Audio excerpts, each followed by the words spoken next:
Oh, Jesus. Hey, Mary Mother. What's going on, guys? It's your boy, the Badwolf. All right, let's get going.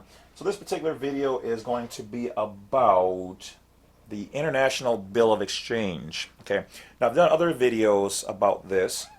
We're going to break down a little bit more information about them, why they are legal tender, and all that good stuff. Now, I'm not going to go through the whole file that I have here for you guys. And, oh yes, this will be available for you guys on blacksite32.com. So go there or be square and check out the other offers. Brother needs a couple of bucks coming in. Getting kind of dry over there. All right. So anyway, the people who have already purchased my LPN or negotiable instrument for the payoff of those things, I will keep it honest with you guys as always. We are still very successful with these. I'd probably say out of every 10 that people are doing, probably a 1, maybe 2 have been not accepted. Okay, because remember, banks don't have to accept them. It's kind of their dirty little secret.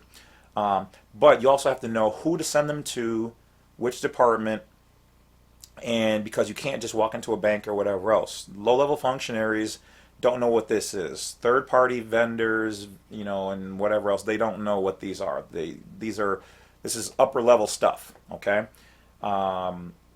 They only apply for debts, things you've already bought in, and yes, before you ask, you can make your own, just like I made my own, but you need to do the research to figure out all that information, including where to send, who to send, how to send, which department, then all the information that needs to be contained on there, because there has to be a certain amount of correct information on them in order to make them valid, which is usually found in the UCC book. So once again, I do provide you guys with the tools to how to do the legwork on your own for free. If you want it already done, ready to go, you put your name on it and the account number and you send them off, and all the rest of the information is in the file. blacksite32.com has those on there. So for the people who've already bought those, and if you want this information, obviously free, the file will be in the free download section on my page since I finished recording this, which will be now by the time you guys see this.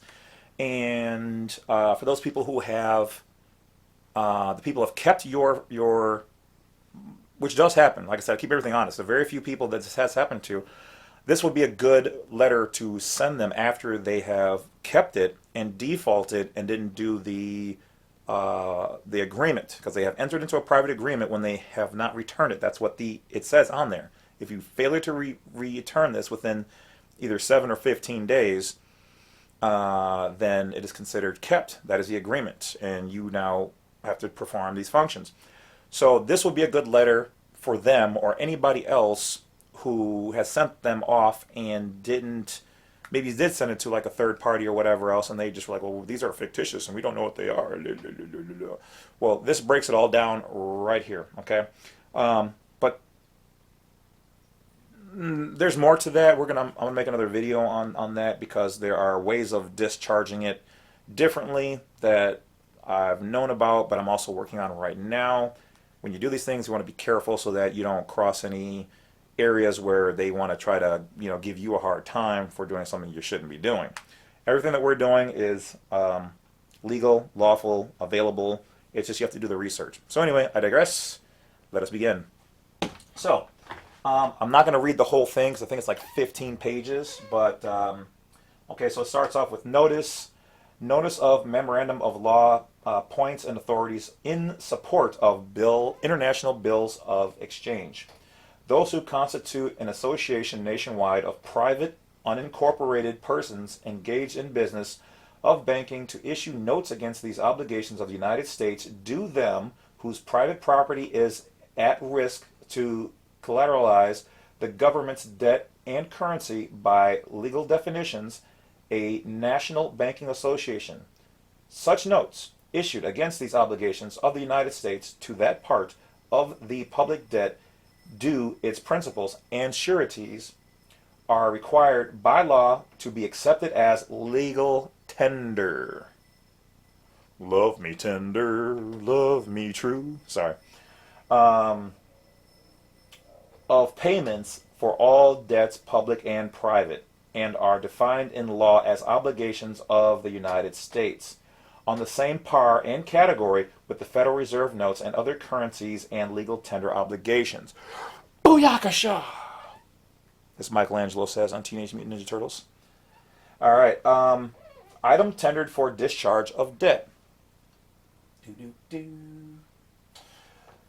The instrument tendered to the bank and negotiated to the United States Treasury for settlement is an obligation of the United States under Title 18 U.S.C. Section 8, representing, as the definition provides, certificate of indebtedness drawn upon an authorized officer of the United States. In this case, the Secretary of Treasury, issued under the Acts of Congress.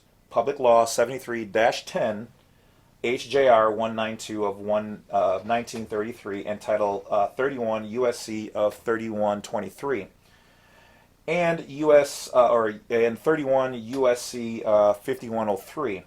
Okay, and by treaty, in this case, the United Nations Convention on International Bills of Exchange and International Promissory Notes, and Universal Postal Union headquarters in Berlin, Switzerland. Okay, so this particular file is what you're going to want to have here. Some people can understand how much gold this is right now. Some of you have not. And so for those of you in the back who don't know that yet, I'm not going to go into all the details for certain reasons, but let's just say this is Willy Wonka. It has Willy Wonka chocolate all over it. Sorry, kids. So yeah, this information is definitely supports negotiable. Okay, so the title starts at the top with negotiable instruments. Okay, and essentially underneath that umbrella, you have bills of exchange, which are for creditors.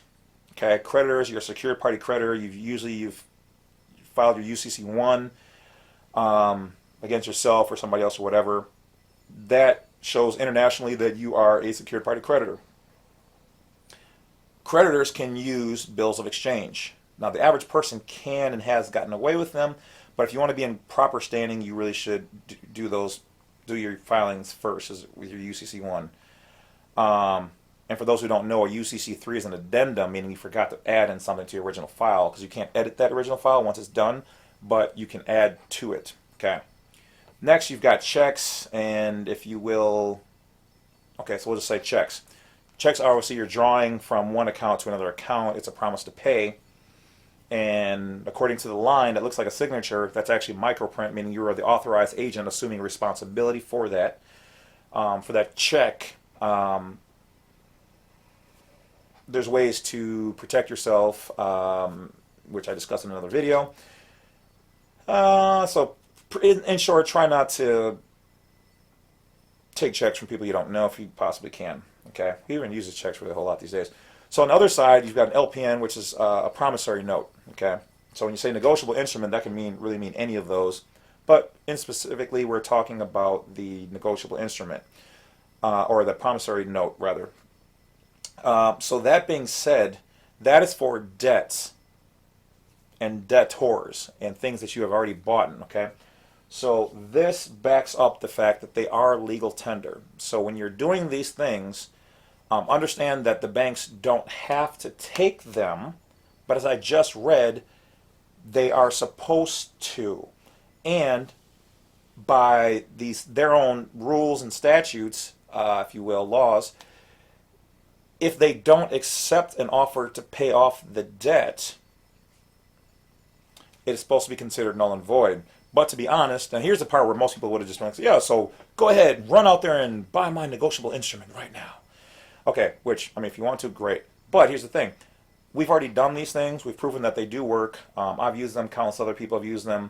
Do they work 100% of the time? No, because the bank can still say no. But if they do, they're supposed to then wipe out the debt because they refused it.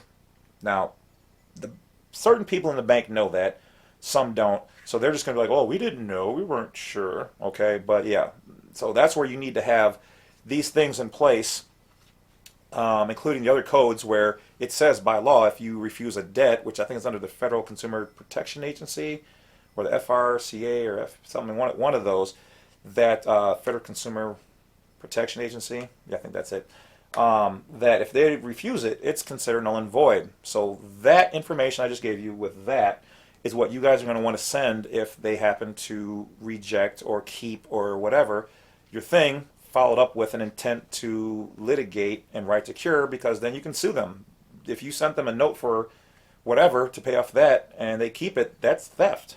It says right on your note, at least if you get mine, failure to return this within X amount of time constitute that this is an agreement and the cancellation of my debt. If you don't, then you kept my property, and that's what its core value is, backed up by this. But see, they already know, their legal departments already know that it's what it is. Okay, they just want to play a game. So, which means you might have to accelerate the situation to the next level and chop them down for all of this, plus fraud, plus whatever else you can hit them with, emotional distress and whatever else, which is the thing. So, that being said, guys, free. This will be on the blackside32.com. Don't forget to check out the offers and discounts there. Consultations and other files are available there. Join the Wolfpack on YouTube by clicking the join button on the main homepage. That's about it. Talk to you guys later. Enjoy the rest of your day.